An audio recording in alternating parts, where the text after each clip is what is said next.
Hello guys, welcome back sa aking channel. So ngayon guys, inspection na naman tayo. So ang unit na pa lang ito is Toyota Wigo 2025 model. So ang concern ng customer is ito guys, pagpapakita natin.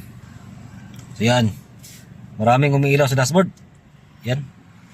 So na-rotate na naman natin to. Ngayon lang, wala namang kakaiba pag-rotate natin guys. Wala siyang low power. So meron lang siyang maraming umiilaw sa dashboard. So ngayon tingnan natin kung anong problema nito. Let's go.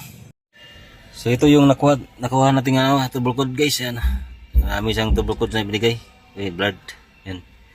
Stop lamp switch malfunction. Yung pinakauna, abnormal ABS vehicle signal. Abnormal ABS vehicle signal, stop lamp. Meron pa yung marami sa baba. Pero yung dudan lang natin ito is itong stop lamp switch. So yung stop lamp switch mismo. So i-check natin kung nag-malfunction ba yung switch during checking sa operation. So yung iba possible na naapektuhan lang yan kung nag-malfunction yung switch. So tara. So dito guys, tatanggalin muna natin yung brake light switch para ma-check natin kung kailangan na ba siyang palitan. So ito under warranty naman to. So madali lang siyang tanggalin guys, tuyukin lang natin siya kunti. Yan, matatanggal na yan. Yan. Matanggal na. Dito na-confirm natin na mataas yung resistance ng switch. So kailangan natin siyang palitan ng bago. Ngayon naman ikakabit natin itong bago na brake light switch or stop lamp switch. So yan. So madali lang naman itong ikabit guys.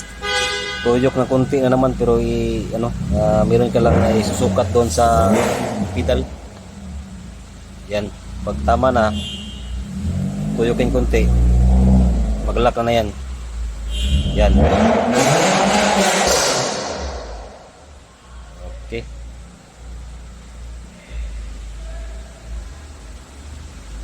Right. Uy, napalong yung suga.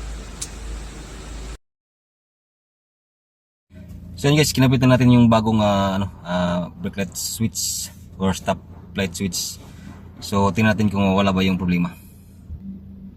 So start natin yung engine. On. Engine start. Yan. Tanggal lahat ng ilaw. So yan. Problem solved na naman guys. So yun guys, salamat sa panonood.